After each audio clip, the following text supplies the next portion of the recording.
News 7 தமிழின் 8 மணி செய்திகளுக்கு உங்களை வரவேற்பது சரண்யா நாகராஜன். சட்டவிரோத பணப்பரிமாற்ற வழக்கில் தொழிலதிபர் சேகர் ரெட்டி கைது செய்யப்பட்டு புழல் சிறையில் அடைக்கப்பட்டுள்ளார். சட்டவிரோதமாக பணப்பரிமாற்ற வழக்கு உள்ளிட்ட பல்வேறு பிரிவுகளின் கீழ் தொழிலதிபர் சேகர் ரெட்டியை சிபிஐ அதிகாரிகள் கைது செய்தனர். அவரது நண்பர் ஸ்ரீனிவாசுலு ரெட்டியும் கைதானார். இருவரையும் ஜனவரி 3ஆம் தேதி வரை காவலில் வைக்க சிபிஐ சிறப்பு நீதிமன்றம் உத்தரவிட்டதன் பேரில் இருவரும் புழல் சிறையில் அடைக்கப்பட்டனர். சேகர் ரெட்டி மற்றும் அவரது நண்பர்கள் வீட்டில் சிபிஐ நடத்திய அதிரடி சோதனையில் பல கோடி ரூபாய் நோட்டுகள் மற்றும் தங்கம் உள்ளிட்டவைகள் பறிமுதல் செய்யப்பட்டுள்ளது. இதனையடுத்து சேகர் ரெட்டியை காவலில் எடுத்து விசாரிக்க நீதிமன்றத்தில் சிபிஐ மனு தாக்கல் செய்துள்ளது. இந்த மனு மீதான விசாரணை நாளை மறுதினம் நடைபெறும் என அறிவிக்கப்பட்டுள்ளது. அதிமுகவின் பொதுச் செயலாளராக வி.கே. சசிகலா பொறுப்பேற்குமாறு தொடர்ந்து இன்றும் பல்வேறு தரப்பினர் அவரை நேரில் சந்தித்து வலியுறுத்தினர். அதிமுகவின் மூத்த நிர்வாகிகள், மாவட்ட செயலாளர்கள் உள்ளிட்டோர் கடந்த ஒரு வாரத்திற்கும் மேலாக வி.கே. சசிகலாவை சந்தித்து அதிமுக பொதுச் செயலாளராக பொறுப்பேற்க வலியுறுத்தி வருகின்றனர். இந்நிலையில் இன்று அதிமுகவின் நட்சத்திர பேச்சாளர்கள் போயஸ் தோட்ட இல்லத்தில் வி.கே. சசிகலாவை சந்தித்து அதிமுகவின் பொதுச் செயலாளராக பொறுப்பேற்க வலியுறுத்தினர். அம்மா தான் இது அப்படி எப்படின்னு சொல்லுவாங்க. சின்னம்மா தான் இன்றைக்கி இவ்வளவு காலம் இருந்தது. சின்னம்மாவை தான் இப்போ நாங்கள்லாம் நம்பியிருக்கோம். வேறு யாரும் நம்பலை. இன்றைக்கு மாண்புமிகு சின்னம்மா அவர்களை நேரில் சந்தித்து இந்த கழகத்திற்கு உடனே தலைமை வேண்டுமம்மா, நிச்சயமாக அது சின்னம்மாவை தவிர வேறு யாராகவும் இருக்க முடியாது என்பதனால் அம்மா விட்டு சென்ற பணிகளை, அம்மாவுடைய லட்சியங்களை, அம்மா மக்களுக்கு செய்ய நினைத்த பணிகளை செய்து முடிக்கக்கூடிய இடத்தில் நிச்சயமாக சின்னம்மா ஒருவரால் தான் முடியும். ஆகவே இந்த பொறுப்பினை ஏற்றுக்கொள்ள வேண்டும் என்று நாங்கள் அனைவருமே இன்னைக்கு சின்னம்மா கிட்ட வற்புறுத்தி இருக்கோம். ஸ்டார் ஸ்பீக்கர்கள், ஸ்டார் பேச்சாளர்கள், நட்சத்திர பேச்சாளர் அனைவரும் சேர்ந்து எல்லாம் ஒரு கோரிக்கையை கொண்டு வந்து சின்னம்மாவை சந்தித்து நீங்கள் பொதுச் செயலாளராக பதவியேற்க வேண்டும், இந்த வீட்டையும் இந்த கட்சியையும் காப்பாற்ற வேண்டும்.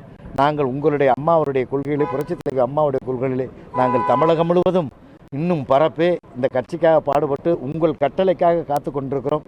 நீங்கள் இடுகின்ற ஒவ்வொரு கட்டளை வெற்றிகரமாக முடித்து உங்களுக்கு ஒத்துழைப்பு தர தயாராக இருக்கிறோம். நீங்கள் பொதுச் செயலாளராக பதவியேற்க வேண்டும் என்று கோரிக்கை வைத்திருக்கிறோம். தமிழக முதலமைச்சர் ஜெயலலிதா மறைவினை அடுத்து அவரது தோழி சசிகலாவை சிஎஸ்ஐ நிர்வாகிகள் மற்றும் தட்சிண மாரா நாடார் சங்கம் உள்ளிட்ட பல்வேறு அமைப்பினர் நேரில் சந்தித்து ஆறுதல் தெரிவித்தனர். முதலமைச்சர் ஜெயலலிதா மறைவினை அடுத்து துயரமடைந்துள்ள அவரது தோழி சசிகலாவை பல்வேறு அமைப்பினரும் நேரில் சந்தித்து ஆறுதல் தெரிவித்து வருகின்றனர். சிஎஸ்ஐ கிறிஸ்தவ அமைப்பின் பிஷப் தேவகடாட்சம், தட்சிண மார நாடார் சங்க நிர்வாகி சபாபதி நாடார் உள்ளிட்டோர் நேரில் சந்தித்து ஆறுதல் கூறினர். இதேபோன்று கட்சியின் நட்சத்திர பேச்சாளர்கள் ராமராஜன், செந்தில், குண்டு கல்யாணம் உள்ளிட்டோரும் சந்தித்தனர். இதனைத் தொடர்ந்து இந்திய முஸ்லீம் லீக், அகில இந்திய பொதுச் செயலாளர் ஃபாத்திமா முசாஃபர் உள்ளிட்ட பல்வேறு அமைப்பினரும் சசிகலாவை நேரில் சந்தித்து ஆறுதல் கூறினர். சென்னை காவேரி மருத்துவமனையில் அனுமதிக்கப்பட்டுள்ள திமுக தலைவர் கருணாநிதியின் நலம் விசாரிக்க இன்றும் பல்வேறு பிரமுகர்கள் மருத்துவமனைக்கு வந்தனர். நுரையீரல் தொற்று காரணமாக திமுக தலைவர் கருணாநிதி கடந்த 15ஆம் தேதி சென்னை ஆழ்வார்பேட்டையில் உள்ள காவேரி மருத்துவமனையில் அனுமதிக்கப்பட்டார். அங்கு அவருக்கு தீவிர சிகிச்சை அளிக்கப்பட்டு வருகிறது. அவரது உடல்நிலை தேறி வருவதால் நாளை மறுநாள் வீடு திரும்புவார் என்று எதிர்பார்க்கப்படுகிறது. இந்நிலையில் 7வது நாளாக மருத்துவமனையில் சிகிச்சை பெற்று வரும் கருணாநிதியை சந்தித்து பல்வேறு தரப்பினரும் இன்றும் நலம் விசாரித்தனர். அவரின் உடல் நலம் தமிழின் உடல் நலம், அவரின் உயிர் தமிழ்நாட்டின் உயிர், தமிழின் உடல் நலமும் தமிழ்நாட்டின் உயிரும் மிக நன்றாக மேம்பட்டு வெகு விரைவில் வீடு திரும்புவார் என்ற நம்பிக்கையோடு நான் வீடு திரும்புகிறேன். அவர் முழு நலம் பெற்றுவிட்டார், இன்னும் ஓரிரு நாளில் வீடு திரும்புவார் என்ற மகிழ்ச்சியான செய்தியை எங்களுக்கு சொன்னார்கள். அவர் வீட்டிற்கு வந்து மறுபடியும் அவருடைய எழுத்து, கலை, அரசியல் பணியை தொடர வேண்டும் என்று நாங்கள் அன்பு நிறைந்த வாழ்த்துக்களை சொல்லுகிறோம். நலமாகவும் ஆரோக்கியமாகவும் இருப்பதாக தெரிவித்தார்கள். சந்தோஷமாயிற்று. மீண்டும் அவர் இன்னும் 2 தினங்களில் வீட்டிற்கு அழைத்து செல்வதாக கூறினார்கள். அழைத்து வந்த பிறகும் அவருடைய எல்லா பணிகளும் தொடர்ந்து இன்னும் இந்த தமிழ் மக்களுக்கு சேவை செய்ய, தொண்டாற்ற இறைவன் எல்லா வகையான நலனும் தர வேண்டும் என்று வேண்டி கேட்டுக்கொண்டார். இது கட்சி என்ற ஒரு நிலையை தாண்டி இன்றைக்கு இருக்கக்கூடிய அரசியல் தலைவர்களிலேயே ஒரு மூத்த தலைவருக்கான அது ஒரு மரியாதை நிமித்தமாக உடல்நலம் விசாரிக்கிறதுக்காக வந்த சந்திப்பு இதை நாங்கள் நினைக்கிறோம். அவர் மீண்டும் அரசியல் களத்தில் பணியாற்றணும்னு வேண்டிக்கிறோம். விரைவில் குணமடைந்து வீடு திரும்பி அரசியல் களத்தில் பணியாற்றணும்னு வேண்டிக்கிறோம். இதனிடையே காவேரி மருத்துவமனையில் சிகிச்சை பெற்று வரும் திமுக தலைவர் கருணாநிதி தொலைக்காட்சி பார்ப்பது போன்ற புகைப்படத்தை மருத்துவமனை நிர்வாகம் வெளியிட்டுள்ளது. மக்கள் நல கூட்டணி நிரந்தர அமைப்பாக இருக்க முடியாது என விடுதலை சிறுத்தைகள் கட்சித் தலைவர் திருமாவளவன் தெரிவித்துள்ளார். இது தொடர்பாக கோவையில் செய்தியாளர்களிடம் பேசிய அவர், ரூபாய் நோட்டு விவகாரம் பொதுத்துறை வங்கிகளை சீர்குலைப்பதற்காக பிரதமர் நரேந்திர மோடி திட்டமிட்டு எடுத்த நடவடிக்கை என குற்றம் சாட்டினார். விடுதலை சிறுத்தைகள் கட்சியின் சார்பாக புதுச்சேரியில் வரும் 28ஆம் தேதி அரசியலமைப்பு சட்ட பாதுகாப்பு மாநாட்டில் வைகோ பங்கேற்காதது குறித்து செய்தியாளர்களின் கேள்விக்கு பதிலளித்த திருமாவளவன், இந்த விவகாரத்தில் வைகோவை விடுதலை சிறுத்தைகள் புறக்கணிக்கவில்லை என்று தெரிவித்தார். நிரந்தர அமைப்பு இல்லையே, அது ஒரு பிரச்சனைகளின் அடிப்படையில் போராடுகிற போது அது மக்கள் நல கூட்டு இயக்கம், தேர்தல் நேரத்தில் இணைந்து செயல்படுகிற போது அது மக்கள் நல கூட்டணி. இப்படிப்பட்ட கூட்டமைப்பு அல்லது கூட்டு இயக்கம் என்பது எப்போதுமே நிரந்தரமானதாக இருக்க முடியாது. விடுதலை செய்ய கோரி நளினி தாக்கல் செய்த மேல்முறையீட்டு மனு மீதான விசாரணையை சென்னை உயர்நீதிமன்றம் ஒத்திவைத்தது. முன்னாள் பிரதமர் ராஜீவ்காந்தி கொலை வழக்கில் தண்டனை பெற்று சிறையில் அடைக்கப்பட்டிருக்கும் நளினி தன்னை விடுதலை செய்ய கோரி கடந்த 2015ஆம் ஆண்டு உயர்நீதிமன்றத்தில் வழக்கு தொடர்ந்தார். ஏற்கனவே இது தொடர்பான வழக்கு உச்சநீதிமன்றத்தில் நிலுவையில் இருப்பதால் உச்சநீதிமன்ற உத்தரவுப்படி தமிழக அரசு செயல்பட வேண்டுமென உத்தரவிட்டு அந்த வழக்கை உயர்நீதிமன்ற நீதிபதி சத்யநாராயணன் முடித்து வைத்தார். இதனையடுத்து தனி நீதிபதியின் தீர்ப்பை எதிர்த்து நளினி சார்பில் தாக்கல் செய்த மேல்முறையீட்டு மனு மீதான விசாரணை நீதிபதிகள் நூட்டி ராமமோகன் ராவ் மற்றும் எஸ்.எம். சுப்பிரமணியன் ஆகியோர் அடங்கிய அமர்வு முன்பு விசாரணைக்கு வந்தது. அப்போது இது தொடர்பாக தமிழக அரசு பதிலளிக்க அரசு தரப்பு வழக்கறிஞர் கால அவகாசம் கோரினார். இதனையடுத்து இந்த வழக்கு மீதான விசாரணையை வரும் ஜனவரி 19ஆம் தேதிக்கு நீதிபதிகள் ஒத்திவைத்தனர். திருநெல்வேலி மாவட்டத்தைச் சேர்ந்த எழுத்தாளர் வண்ணதாசனுக்கு 2016ஆம் ஆண்டுக்கான சாகித்ய அகாடமி விருது அறிவிக்கப்பட்டுள்ளது. மத்திய அரசின் சாகித்ய அகாடமி அமைப்பு ஒவ்வொரு மொழியிலும் சிறந்த படைப்பாளர்களை தேர்வு செய்து ஆண்டுதோறும் விருது வழங்கி கௌரவித்து வருகிறது. இந்நிலையில் 2016ஆம் ஆண்டின் சிறந்த தமிழ் படைப்புக்கான விருது எழுத்தாளர் வண்ணதாசனின் ஒரு சிறு இசை என்ற சிறுகதை தொகுப்புக்கு வழங்கப்படுகிறது. வரும் 2017ஆம் ஆண்டு பிப்ரவரி 22ஆம் தேதி நடைபெறும் நிகழ்ச்சியில் வண்ணதாசனுக்கு இந்த விருது வழங்கப்பட உள்ளது. திருநெல்வேலி மாவட்டம் சிதம்பர நகரில் வசித்து வரும் வண்ணதாசன் கல்யாண்ஜி என்ற புனை பெயரில் கவிதைகளை எழுதி வருகிறார். திருநெல்வேலி மாவட்டத்தைச் சேர்ந்த எழுத்தாளர்கள் கடந்த 5 ஆண்டுகளாக சாகித்ய அகாடமி விருதுக்கு தேர்வு செய்யப்பட்டுள்ளனர்.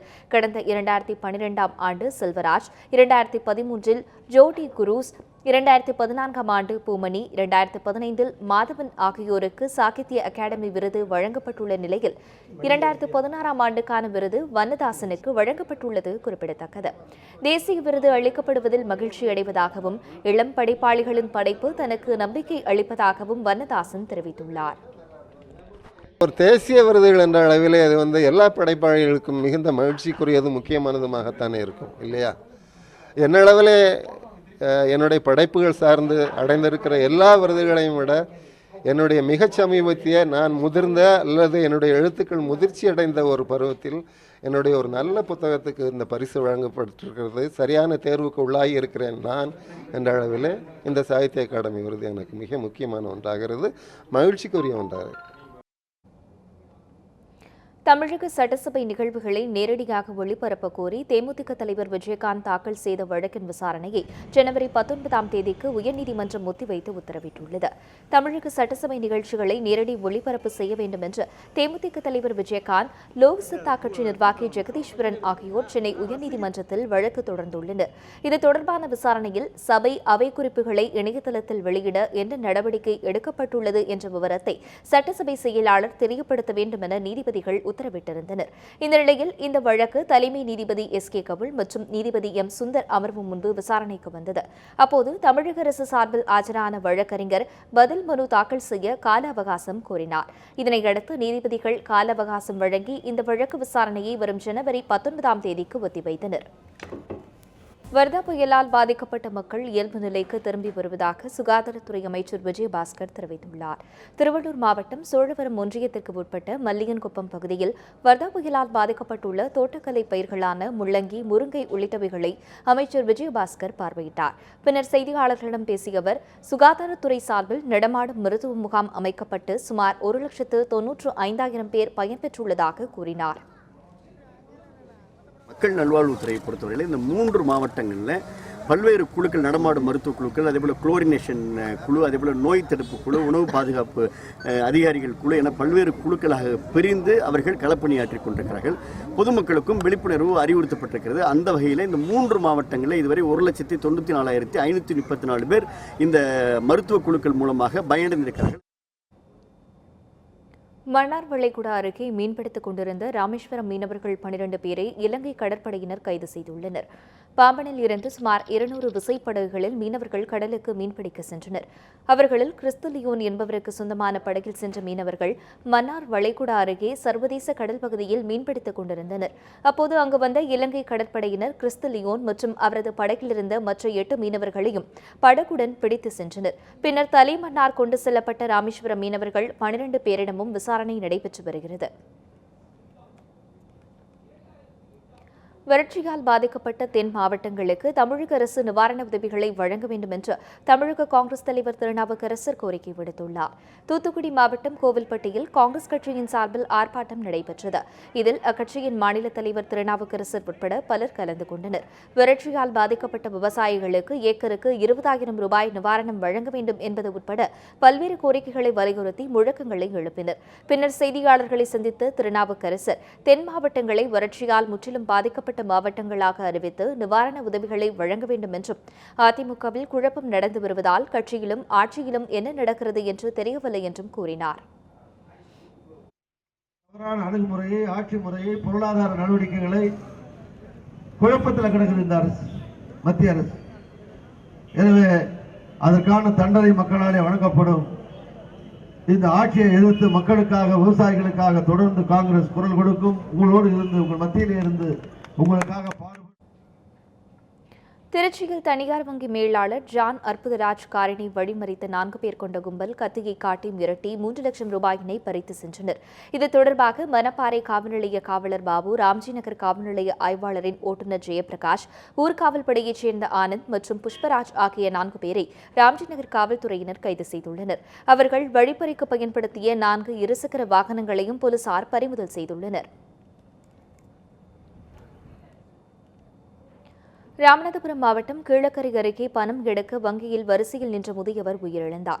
சிதிங்கலி என்ற 65 வயது முதியவர் இந்தியன் ஓவர்சீஸ் வங்கியின் ஏடிஎம்மில் பணம் எடுக்க நீண்ட வரிசையில் நின்றுள்ளார். அப்போது மயங்கி விழுந்த அவரை அருகில் இருந்தவர்கள் மீட்டு மருத்துவமனைக்கு கொண்டு சென்றுள்ளனர்.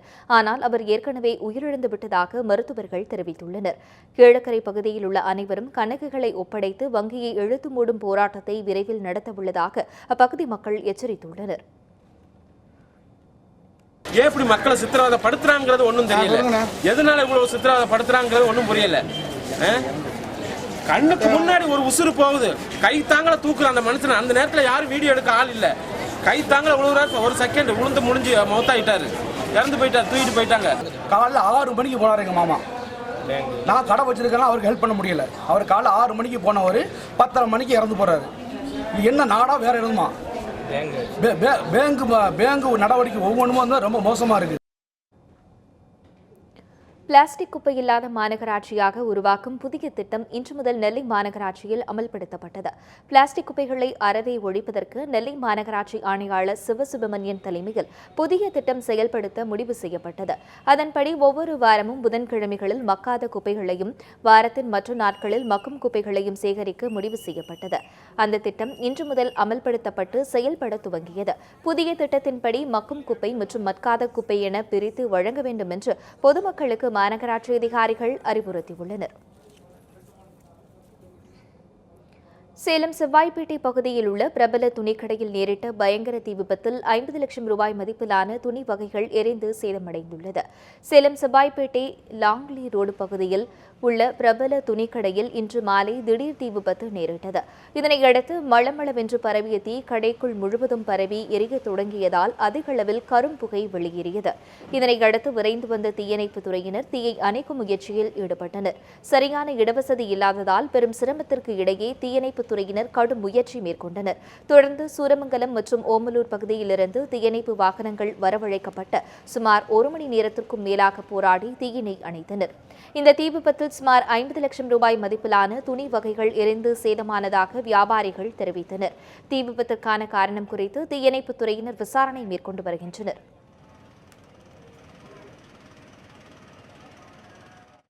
லாங்லி ரோடு பஜார் இது எப்பயுமே பிஸியான ஏரியா, ஜவுளி கடை. திடீர்னு ஃபயர் ஆகிடுச்சு, நாங்கள் எல்லாம் வெளியில் வந்துட்டோம். ஆளுங்களுக்கு எதுவும் சேதம் இல்லை. மேக்ஸிமம் ஃபயர் சர்வீஸ் இன்ஃபார்ம் பண்ணால் அவங்க வந்து எல்லாம் பண்ணி கொடுத்துட்டாங்க. இல்லை அதுதான் தெரில, அது இனிமேல் தான் தெரியும் சார். தெரில, அது 1 மணி 1:30 மணி இருக்கும் சார். கிட்டத்தட்ட ஒரு 2 மணி நேரம் இருக்கும். ஒரு 3-4 வண்டி வந்தாங்க சார். ஃபுல்லாக இருக்குது, இப்போ தான் எடுத்துக்கிட்டு இருக்கிறாங்க. இனிமேல் தான் தெரியும் என்ன ஏது. கொல்லிமலையில் அனுமதியின்றி நாட்டுத் துப்பாக்கி வைத்திருந்ததாக 3 பேரை போலீசார் கைது செய்தனர். நாமக்கல் மாவட்டம் கொல்லிமலை வாழவந்தி நாடு சீக்குப்பாறைப்பட்டியில் போலீசார் வழக்கம் போல வாகன சோதனையில் ஈடுபட்டனர். அப்போது இருசக்கர வாகனத்தில் வந்த 3வரை தடுத்து நிறுத்தி சோதனையிட்ட போது அவர்கள் மறைத்து வைத்திருந்த நாட்டுத் துப்பாக்கியை கண்டுபிடித்து பறிமுதல் செய்தனர். இதனையடுத்து அண்ணாதுரை, ரஞ்சித்குமார் மற்றும் தேவனூர் நாடு புன்னப்பட்டியைச் சேர்ந்த செந்தில் ஆகிய 3 பேரை கைது செய்தனர். இதனையடுத்து 3 பேரும் நாமக்கல் நீதிமன்றத்தில் ஆஜர்படுத்தப்பட்டு சிறையில் அடைக்கப்பட்டனர். புதுச்சேரி மாநில அரசு துறைகளில் மாற்றுத்திறனாளிகளுக்கான 3% இடஒதுக்கீடு அரசாணையை ஆளுநர் கிரண்பேடி, முதலமைச்சர் நாராயணசாமி ஆகியோர் வெளியிட்டனர். புதுச்சேரி சமூக நலத்துறை சார்பில் சர்வதேச மாற்றுத்திறனாளிகள் விழா நடைபெற்றது. இதில் கலந்து கொண்ட ஆளுநர் கிரண்பேடி, முதலமைச்சர் நாராயணசாமி ஆகியோர் புதுச்சேரி மாநில அரசு துறைகளில் மாற்றுத்திறனாளிகளுக்கு 3% இடஒதுக்கீடு வழங்கும் அரசாணையை வெளியிட்டனர். பின்னர் 175 மாற்றுத்திறனாளிகளுக்கு 11 லட்சம் ரூபாய் மதிப்பிலான நலத்திட்ட உதவிகள் வழங்கப்பட்டன. மாற்றுத்திறனாளிகள் நலச்சட்டத்தை நாடு முழுவதும் நிறைவேற்ற மத்திய அரசுக்கு கடிதம் எழுதியுள்ளதாகவும், புதுச்சேரி மக்களின் கோரிக்கைகளை நிறைவேற்ற தனிக்குழு அமைக்கப்பட்டு ஆலோசனை நடத்தப்படும் என்றும் நாராயணசாமி பேசினார். தென்மேற்கு வங்கக்கடலில் நிலவி வந்த காற்றழுத்த தாழ்வு நிலை மேற்கு நோக்கி நகர்ந்து வருவதாக சென்னை வானிலை ஆய்வு மையம் தெரிவித்துள்ளது. இதன் காரணமாக தென் தமிழகத்தின் நாகை, புதுக்கோட்டை, தஞ்சை, திருவாரூர் உள்ளிட்ட மாவட்டங்களில் மிதமான மழை பெய்ய வாய்ப்பு உள்ளது என்றும் சென்னை வானிலை ஆய்வு மையம் கூறியுள்ளது. கடந்த 24 மணி நேரத்தில் அதிகபட்சமாக அறந்தாங்கியில் 7 சென்டிமீட்டர் மழையும், பட்டுக்கோட்டையில் 5 சென்டிமீட்டர் மழையும், திருத்துறைப்பூண்டி, வேதாரண்யம் பகுதிகளில் தலா 4 சென்டிமீட்டர் மழையும் பெய்துள்ளதாக வானிலை ஆய்வு மையம் தெரிவித்துள்ளது.